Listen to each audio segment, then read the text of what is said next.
Ay, ay, ay, ay, ay, ay, ay, ay, ay.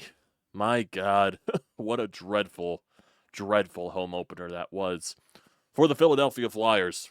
What's going on, everybody? Welcome back to TTP Sports and the Flyers' completely, utterly lifeless performance in their home opener in front of a packed barn in the Wells Fargo Center for a bunch of fans that have been waiting basically a week and a half to see this team back in action, especially with Matvey Michkov on the roster, and they get blanked, and they completely no-show, and they just completely looked lifeless.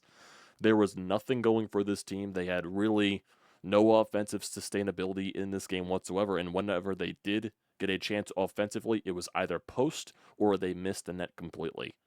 Nothing really dangerous, nothing really creative. Everything was just to the outside. And like the one few dangerous chances they got, TK had a breakaway where he hits the post. Owen Tippett and Michkov on a 2-on-1. Owen Tippett, I think the goaltender for Vancouver got a piece of it. If not, Owen Tippett misses the net once again. On the power play in the third period, it was a nice, beautiful setup from Michkov to connect me in the slot, misses the net. So it was basically just a complete utter garbage show, in my honest opinion. And that is just, I feel bad for every single fan in attendance tonight, including myself, because that's not what we wanted to see. And this is not an excuse whatsoever, but this is like the one summary that I think of when watching this game. They looked like a team that just came back from a 4-game West Coast road trip. And that's the type of performance we got tonight. And that's not an excuse whatsoever. I'm not using that as the excuse whatsoever. There should be way more juice, way more energy, just way more anything possible for a home opener when a packed barn, basically probably one of the more sellouts that you're going to get at the Wells Fargo Center this year. You want to give the fans something to cheer about, and the fans were doing everything possible to bring some life, to bring some energy into the game. There was just nothing. Flyers were getting outworked, out-muscled, out-hustled, out-everything possible in this game. Leaving guys wide open back door for an easy bury, just complete defensive breakdowns in front of Sam Ersson, and then a face-off win where Ersson just doesn't expect the shot right away. It's just one of those type of situations.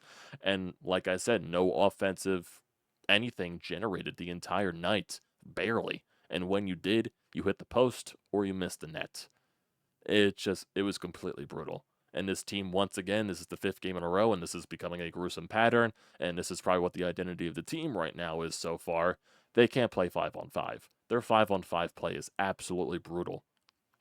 And they can't even fall back on their power play because their power play looked dreadful today. For the first time, probably in the first 5 games here, their power play looked dreadful. They just couldn't do anything. They couldn't set up anything. They couldn't transition and play. As soon as they brought it into the offensive zone, Vancouver instantly cleared it. Vancouver just out-muscled them the entire night. It just wasn't even a contest.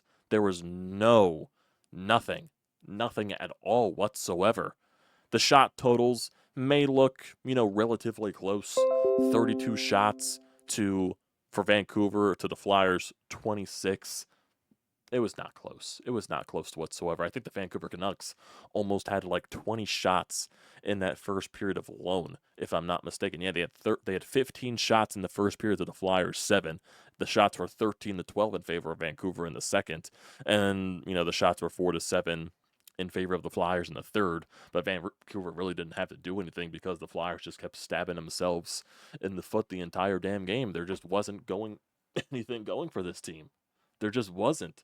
They looked completely lifeless. Their offensive creativity was just completely brutal. They have no offensive, seriously, this is a team that strives on success, scoring, and, generating off of the rush. They can't do any of that. When they try to get a rush going, guys don't accept passes. Guys don't know where the pass to. The pass is just floating in the middle of the ice, waiting to get tipped. There's a stick in the middle of the play. When they instantly pass it, they're making stupid decisions. And then when they actually finally get a chance to shoot the puck, there's no one in front of the net. There's no one going for the rebound, or they completely miss. And most of the time, they're completely missing. They're barely even hitting the net. And that goes for Owen Tippett. He is not hitting the net whatsoever. He is in his own head. And when he finally does hit the net, it's off the puck and post.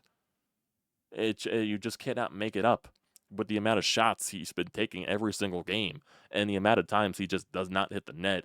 It's ridiculous. I know a lot of people were harping on him on the 2-on-1 play, but I think Vancouver's goaltender Lankinen, I think he got a piece of that shot. So, like, there were instances when you probably had a chance to come back into this game or even make it some type of a contest. It was that 2-on-1 between, Tippett and Mitchkov, the Konechny breakaway at the end of the second period where he hits the post. There was just nothing. There was nothing whatsoever.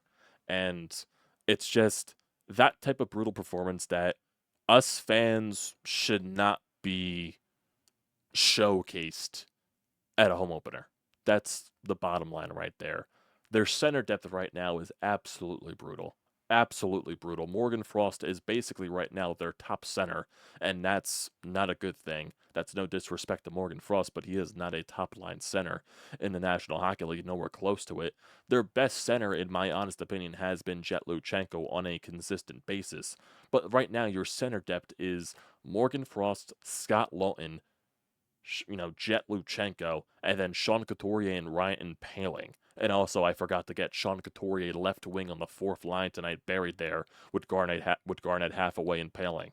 So I don't know if Coots is in Torch's doghouse right now or anything right there, but Jesus Christ, that is a terrible look right now for Sean Couturier, and he's not doing himself any favors because he just does not look himself out there, and that's probably going to be the case for the rest of his career right now because Coots just does not look like the same player, and that is very obvious for all the injuries that he has been through, all the surgeries that he has had, especially, in the past few years. Last year was his first full year playing hockey. The first half of the season, he looked really well and looked like old Sean Couturier, but then he completely died off in the second half. And right now, that's all we've been seeing from Sean Couturier, a guy that is just in the steep decline of his career. He just does not look like the same player. Does not. He was never the fastest guy on the ice, but you can definitely tell he just does not have his legs. He does not have, his defensive abilities are always going to be there. His instincts, his mindset, and his IQ is always going to be there.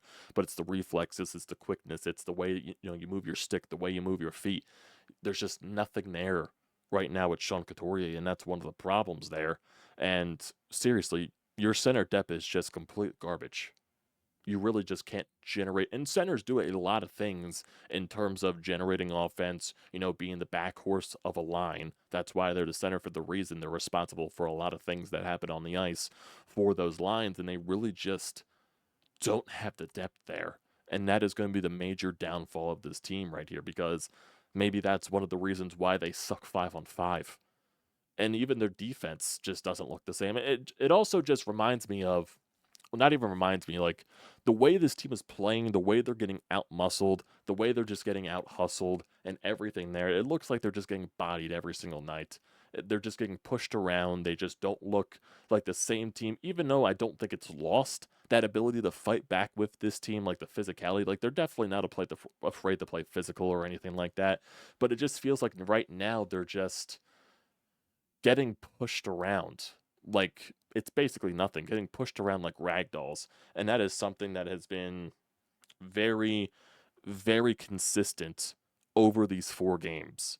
And I'm not sure if they're lacking a presence from certain places or it's that, certain guys that probably should be in the lineup when they're not. A lot of people want to bring up, maybe some people really downgrade the effect and the presence of a Nick Delorier and a Nick Seeler in the lineup because then you wouldn't be getting pushed around as much as you do. I think there is a little bit of the defensive side where they're missing Nick Seeler's presence. And Nick Seeler was a very solid defenseman for you last year, even though that shouldn't be the complete difference in your defense looking the way it did last year compared to what it is right now. But Nick Seeler, I guess there is some type of presence there. It definitely would be better than the presence of Erik Johnson on your defensive pairings. That would definitely help because right now each defensive pair just does not look good. Does not look good, does not look correlated or anything like that. It's just brutal. Just brutal. I think every defenseman was a -1 on the score sheet tonight. The Sanheim York pairing that doesn't look good. The Drysdale Johnson pairing that does not look good, and that should be obvious because you shouldn't be pairing Jamie Drysdale with Erik Johnson in any type of universe whatsoever. And the Rasmus Ristolainen and Jaeger Zamula pairing does not look good whatsoever. So all of your defensive pairings have not looked good Right now, you have Emil Andre, who's been a healthy scratch since, opening night, and he hasn't cracked the ice since. It wouldn't hurt to give him a shot, maybe give you a different look on the defensive side. I'm not sure who you would take out of the lineup, whether that's Eric Johnson or most likely you would take out of Yegor Zamula. It would be one of those two guys. That's what I would assume at the end of the day, but it probably should be Eric Johnson at the end of the day. I'm not trying to single him out, but that's just like some of the people that I just think off the top of my head that should come out of the lineup. And in terms of bringing in a guy like a Nick Deloria, I'm not sure who you sit, which is a problem there. I don't know who you take out of the lineup, but I do think at the end of the day, it's just going to happen. Jet Luchenko is most likely going to be sent back to junior at some point. That's what I fully see at the end of the day. I don't think he played that much ice time in this game from what I'm seeing. Yeah, he played the second least ice time here. He had 12 minutes and 23 seconds of ice time into this game. One more than Bobby Brink, who had the lowest ice time on the ice for the Flyers tonight. So I wouldn't be shocked in the next few if we see Jet Luchenko just get sent back to juniors. I'm not entirely sure. I know Torts loves the guy. He loves what he brings. He loves his maturity. He loves his speed. But I'm sure Danny Briere and Keith Jones are more focused on developing his offensive game, and maybe that's something better that he can do when he goes to junior. I have no idea. At this point, Jet Luchenko, in my opinion, has been one of your better centers, and that's saying much because your center depth is that bad, so you probably would risk a lot sending Jet Luchenko back to the OHL and back to juniors and everything there. So it's just brutal. It is just completely brutal. I just don't know right now. Like, they just need to they need to find a way to generate offense. They need to play better 5-on-5. It's not pretty. It's not pretty at all. The 4 games, they were kind of heavily relying on the power play to generate offensive chances. And the power play didn't help them tonight. They just couldn't generate anything. They need to start hitting the net more. That starts with Owen Tippett. That starts with Travis Konechny, because those two are the best goal scorers on this team right now. If those guys can't find a way to, put the puck in the back of the net, that's one thing right there. They just need to figure it out, man. And the one thing that I do want to look for this post game is just, what John Tortorella has to say, and I'm not really seeing much in terms of John Tortorella anything. So I'm sure Torts was not pleased at the effort this team gave today. I'm sure his press conference probably wasn't that long at all. It was probably one of those classic John Tortorella. He says one sentence and then he leaves the room without really answering any questions, because that's just basically what this game was. There was nothing. They just played bad. They were just bad, bad, bad. We sucked from head to toe. That's definitely one of a Torts quote, if I do remember off the top of my head, that he's probably said many times. But there was just nothing going for you. Offensively, this team needs to be way better. I'm sure there will be some type of improvement. They can't be this bad at 5-on-5 the entire year, but who knows? That might be the case. I have no idea, because their center depth is just that poor. It's just that badly constructed. So they're going to have to figure out to do it from within, because I'm not sure if Danny Briere is going to make any type of trade to get any type of centers or whatsoever. I wouldn't be shocked if that's the case. They try to go out and get some center depth or anything there, but they really need it badly, because it's not good. It is not good at all. They just need to find a way to score, man. And this was a team that really last year strived on their 5-on-5 play and their ability to score off the rush. That is something that it's just a complete 180. Like, their power play right now is their best threat, and they can't generate anything off the rush nor 5v5. So I don't know what completely changed, but it also comes back to a point that I brought in a previous video, where it's probably the fact that teams are not going to be surprised again like they were last year with how good you played. So that is up to you to figure out how to adjust to that, to the other teams, adjusting to you. They have tape on you and everything like that. That's for the Flyers to figure out and how to adjust to that, because no team's going to be shocked anymore. You played very well last year for a majority of it. You started off hot. You kept up that strong play. Teams were probably left very surprised with the way and how good that you were playing. So they're not going to be surprised anymore. They all know it's a Torts team. They're going to play physical. They're going to be, basically ride or die. I wouldn't say ride or die, but basically in your face the entire game, even though that definitely was not an example of tonight's game, because tonight's game was just completely lifeless from every single aspect. But that's just one thing that the league knows about you now, and it is up to you to figure out how to adapt to that and make yourself better because of it. So right now, It's 5 games into the season. You're 1-3-1. You're struggling to score defensively. And Sam Harrison, there's really no blame on Sam Harrison. Everything was a defensive breakdown tonight. The, both was, leaving a guy backdoor wide open. One, I believe, was a terrible, clearing attempt from one of the Flyers. I think they just passed it right to Besser. So nothing Harrison can do there. And one of those was just a, complete one-timer right off of a faceoff. So there's really nothing that I can say about Sam Harrison. He's not to blame. He was left out to dry tonight. He was really probably the only person that showed up for the Flyers' perspective. So, got to see how this team bounces back on a Tuesday against Washington. That'll be a back-to-back home and home against Washington too. Tuesday at home at 6:00. And then Wednesday, 7:30. I believe that is a nationally televised game, if I'm not mistaken. So, one of those games Ivan Fedotov is going to be playing because it is a back-to-back. You're not going to start Sam Harrison 2 games in a row right there on a back-to-back. So, got to see this team bounce back 100%. This team offensively needs to get way better. Way better. They got to find a way to start scoring consistently. And I do think, as the season goes along, that'll probably change. They'll have their good nights, they'll have their bad nights, but right now, it's been a lot of bad nights. They got to find a way to finish. That's their issue. They can't finish. They got to figure that out badly, very badly. So, we do have a voicemail here on the Anytime Hotline, so we might as well get to that. Like I said, there's really nothing post-game-wise that I can say quote-wise from John Tortorella. I'm not entirely sure why there's nothing on Twitter. Like I said, it's probably one of those situations where he really didn't say much that was quotable. So there's really nothing you're going to get from Tort's post-game here. So let's get to the voicemails. Let's see what Sean has to say about this game. So first time we're hearing from Sean about the Flyers so far, so we'll see what he has to say. Well, I think the fan reaction tells you all you needed to know about that game. Terrible home opener, coma-inducing home opener for the Flyers. The only Flyer that really showed up from start to finish was Sam Harrison.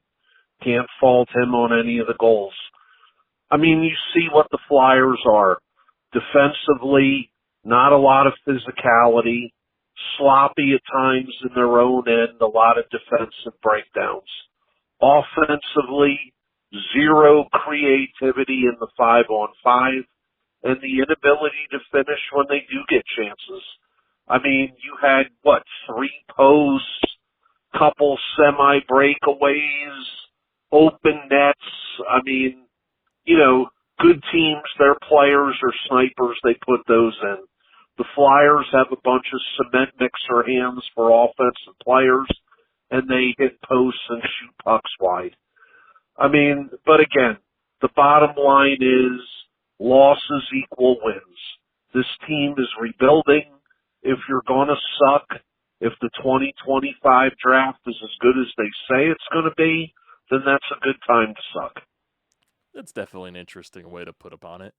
I wouldn't be surprised if this Flyers team definitely regresses from the way they played last year. That was definitely something that was in the back of my mind because some things do eventually even out in the way they were playing last year. That definitely, definitely it's something that's difficult to keep up, especially with how very little talented they are.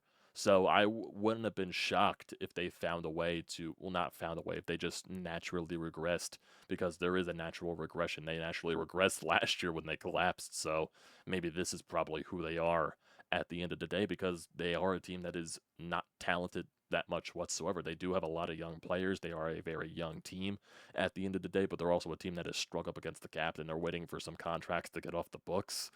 But, yeah, I wouldn't be shocked if this is, not the entirety of the year. I don't think they fully suck, but I could be wrong because, like I said, I think their center depth is just that bad, and Ivan Fedotov equals an automatic loss at this point with the way that he nets the net, or tends the net, whatever the fuck you can say it as. But he doesn't even tend the net, he just lets puck go in. Puck go in. That's basically what Fedotov is at this rate. He's a block of Swiss cheese that just has just gaping holes all around him when he tries to cover the net. That's just what it is. But yeah, it's we'll see. We'll see what how this continues to be. But it's really nothing else that you can really say. This game was really just, coma inducing. The way that Sean described it, there was nothing positive that you can bring out from this game. Nothing. Nothing. Nothing. So, and yeah, I think physicality wise, there's a lot of things that this team lacks with that. And yeah, I think they missed that presence from a Nick Sealer. They missed that presence from a Nick Delorier aspect. But at the end of the day, those guys shouldn't make or break your team physicality wise. So we'll see where this goes. We'll definitely see. We'll see how they bounce back against the Capitals on Tuesday. So we'll see. We'll see at the end of the day. That's all you can say because it can't get any worse than this. I hope not. So thank you everybody for tuning in tonight. Appreciate you whatsoever. I didn't decide to do a stream tonight just because at the game and everything like that, and it's kind of tiring when you come home and have to do a live stream and all that stuff. So I'm debating on what to do with Flyers specifically, and thank God now it's not West Coast games at the end of the day now, to where we can do live streams after road games. After home games, it's probably a different discussion. Home games will probably be more of recorded recaps, nonetheless, just because it's easier just to walk in, do the recording and everything like that. So we'll figure out a way to equally balance that over the course of the season. But as of right now, home recaps are most likely going to be on the recording side of anything else. So we'll just see. We'll see how this team bounces back against Washington. That's basically all that we can say now. So appreciate you guys for tuning in. Don't forget to leave a comment in the comment section down below. Don't forget to drop a like. Don't forget to hit that subscribe button. It does me a great deal of service. And also use the code TTPSPORTS, $20 off your first purchase at SeatGeek. Great deal. Don't pass it up. Thanks, guys, for tuning in. I'll see you next time.